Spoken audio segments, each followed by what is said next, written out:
And I saw a little girl and she's like, "Mommy, I'm okay." And I was just like, "You're gonna be a girl?"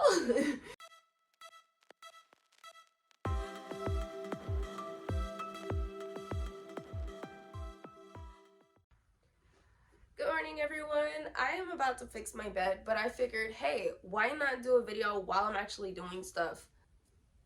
Double up the process, get a few things done. So today's video is about what it's been like to get through the first trimester and get into the second.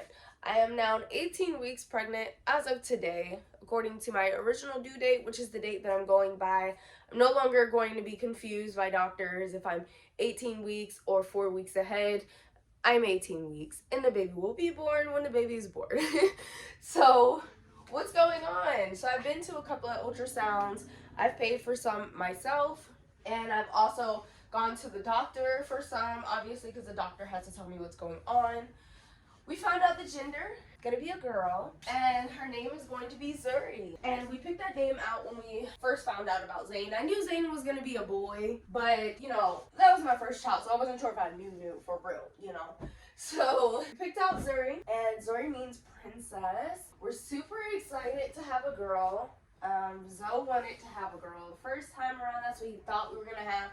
Obviously, he adores Zane. I don't want people coming on here shaming him for picking a gender and stuff. We don't do that over here. We're just doing stuff. We're just being, okay? He is not a bad person, so don't do nothing about that. I personally already knew Zane was gonna be boy because I had dreams of him prior to me finding out that I was pregnant. When it came to Zuri, I knew she was gonna be a girl because I saw her. I think I told you guys in a video where they thought I was miscarrying this time too, and I saw a little girl and she's like, "Mommy, I'm okay." And I was just like, "You're gonna be a girl?" So that was pretty cool. She showed me an image of her intuitively. Those of you who don't know, I am definitely life path destiny number 11, birthday number 11. So I'm highly intuitive. I have a lot of dreams about stuff. I even have visions, premonitions, and I speak to God very clearly. I can hear God very clearly. So I'm highly intuitive. That is my gift. So, yeah, let's get into what the last few weeks have been like since I've been in the second trimester. I still don't have a pregnancy pillow. It's something I think I'm going to invest in at this point because we are moving, so we only have one bed. Zane's bed has been broken down to prepare for us to move across states. So he's back in our bed and he kind of moves a lot, and I find him like kicking kind of with his knees, more so kneeing my belly, and it's not too hard, but it's definitely very uncomfortable, and I just want to make sure the baby's fully protected as we do this transition of packing everything up and moving. Week 16 of being pregnant, I had COVID, took a test at home, came back negative, but then I started having, which is very embarrassing, I started having bladder incontinence where I was losing complete control over my bladder. So it came with like pain in my lower back, and there wasn't bleeding. I won't say there was bleeding, but I was throwing up a lot, and it was causing me to also pee on myself outside of that. So I am embarrassingly wearing lady underwear, the disposable ones, and it has been kind of difficult mentally for me to say, okay, I'm 27, I don't have to wear diapers like the baby I'm about to have, and it's been a ride. I wasn't really feeling good. Like I felt it all right here, and like I felt like I was losing my breath and stuff. So that's why I kind of took a COVID test, because I was like, why can't I breathe? Like, and I'm so tired and I'm starting to feel delirious, and I was getting light sensitivity. So when the test that I properly did according to the directions, I'm very meticulous. I'm very attention driven, and I've taken these tests before. I knew what I was doing, so I like really did that test, and I can't believe it came back negative. And then I go to the hospital because my OBGYN is like, "Oh no, you have to go to the hospital. These symptoms sound concerning. You're gonna go to this exact hospital because they specialize in this type of condition." I was like, okay, so like mysterious. I don't know why you can't just tell me what you think it is, and I'm definitely a self-treater. I would rather treat myself at home. So he had me go to the hospital, a hospital called Winter Palmer Hospital. And when I got there, they did a COVID test. Their COVID test came back positive. And I was still like throwing up in the room, but it wasn't as much as I was throwing up before. Hi, babe. I'm shooting a NezoJourneys video. Come give you a kiss. They put a bedpan in the room because they put a bedpan in the room. They did. Because I had to use the bathroom a lot. Obviously, like I'm saying, I had bladder incontinence, so I was either gonna not make it in time, or. You look so freaking cute. Thank you. I feel like I look washed out. But you saying that wash to me. You out. Go away. This is the family channel. How does the family get started? Not how does a family get started. Anyway, let me stop blushing before he tries to do something about it. I can't even focus. Thanks. Oh, okay. So they put a bedpan in the room. I was using the bedpan. Zoe had to use the bedpan too. We were cracking up. Like, he's so much heavier than me, so that the chair was wobbling for him. And I definitely hope that they have different ones for people who are like over 200 pounds, because I would have been cracking up if he fell and there was pee all over the place. Although it wouldn't have been funny because someone has to clean that, but in the moment I would have thought it was funny. So yeah, that was very interesting. It made me laugh so hard that I started throwing up and coughing again, and that wasn't fun. That wasn't fun. I shouldn't have laughed. But Zane was also going through his asthmatic issues because he has pretty bad asthma when it is flared. It's not bad every day. It gets flared a little every day because obviously he's a kid. He likes to play. He likes to jump around. So it gets flared a bit. So he's at the point where he's taking either a nebulizer every day and he's been supposed to be taking his nebulizer every day for the last 2 years. But obviously that's not like a really good process for us because he runs out of it and they make us see them again. So we have to pay for another doctor visit, and it's like, okay, like, how is this going to be effective? We have to pay every time we come here. Can you just put in refills? And they don't do that, unfortunately. So they started giving us something called Fluent or Flovent. I bet some of you moms know exactly what we're talking about. But it's an inhaler he has to take twice a day, every day for 30 days. And then he has to get a new one, and then get a new one.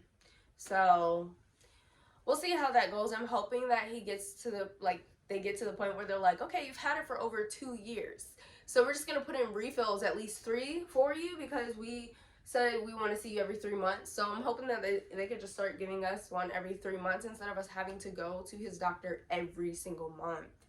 That's really excessive, and I don't think that that's right. I don't think that it's right. It starts to feel very financial at that point and financially driven, and that concerns me. I feel like constantly through this pregnancy, I have been dehydrated.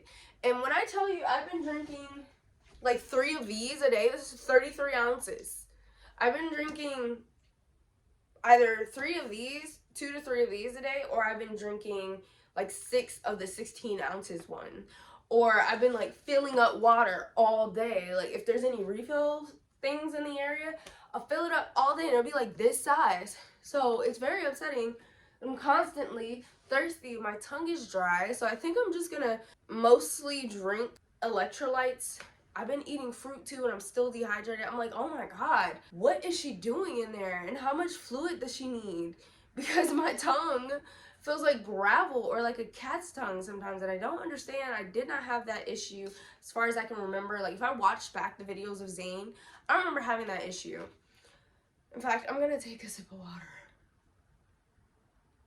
This water is so good. Costco has alkaline water, so it's been nice. I do feel the baby moving a lot. A lot. I feel her all day, and she's usually kicking right on my bladder, and I'm like, be for real. Be for real. Like, love me. Because I already have bladder incontinence, and you're kicking on my bladder. I'm already accidentally peeing myself. and you're contributing a little bit more to that. So maybe that's just a little taste of how she's going to be when she gets here. I really hope not. I really hope this is just her acting out right now. And then when she gets here, we're chilling, we're vibing, we're girls. We're girls, you know. But we will see. Zayn has been adjusting pretty well to the fact that he's going to have a baby sister, although he keeps implying that this is definitely a baby brother. He's wrong. This is a girl. But, you know, we'll see. And he'll adapt when she comes out. He's very sweet now, and he likes to lay his head on my belly, just put his lips on my belly button, like that. He's very adorable with the whole pregnancy and him being a big brother.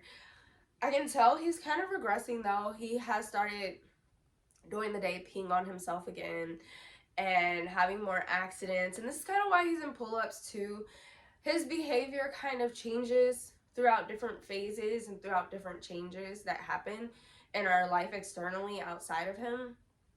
And he's supposed to be seeing, well, he's seeing an occupational therapist and a speech therapist right now, and he may be seeing a psychologist as well to help him through the process of functioning and functioning more at his age. Some of his paperwork says he kind of functions as a 2-year-old, which we're not super concerned about, because we see things that show like, wow, he's really far advanced in this, but he's behind in this, or because he has a fine motor skills delay and a speech impediment, a speech articulation issue. You know, those are things that need to be worked out. And it's been a lot, and I will say I've been a little stressed because I'm wondering, how are we going to do a newborn and a child who is about to go through a major move and already has disabilities? You know, it's a little concerning. But I know that this move will serve us in such a positive way because we'll have more help from family. And I think that's what Zayn needs. I think that he needs more support, like at least a weekly basis. You know, he has support, speech therapists, occupational therapists, teachers, and special education teachers at school. He has all of these things we could pay for. But the one thing we can't really pay for is his family, you know? So we want to be around family so that he has something that's pretty consistent in his life. And he loves his grandparents, he loves his great-grandparents, he loves everybody, his cousins. And when I see him around them, anytime he's taking summer break there, anytime we visited, he progresses so fast. It's weird. Like, he could be around the same group of people, but in different people. You know what I'm talking about? Like, not his grandmother, not his great-grandmother, not his cousins, but all the same ages and still not function that way. And there's just something magical about being around family and with family that makes Zayn feel more adaptable to himself, feel more like himself. And every day he says, I want to see Nona, I want to see Papa. Those are my parents. They call every day, multiple times a day. So he knows that he needs them, and me and Zoe are obviously going to listen to his heart's desire, because we want to make sure that our son has everything that he needs, and we know that his family is what he needs right now. So that is pretty much what we're doing. And as far as the pregnancy, everything's going pretty well. Baby is perfectly healthy, strong heartbeat, strong muscles in there, kicking, hitting, smacking, bobbing, whatever she's doing it all. So I take that as a great sign. I don't feel worried about her. I know when I had COVID, she stopped moving as much. So maybe she was giving me a little break. I like that for me. Or maybe she was feeling sick. I don't know. I hope not. But right now, she's doing fine. She's doing great, and I'm grateful for that. And that's pretty much what it's been like the last couple of weeks. And I will see you guys in another video.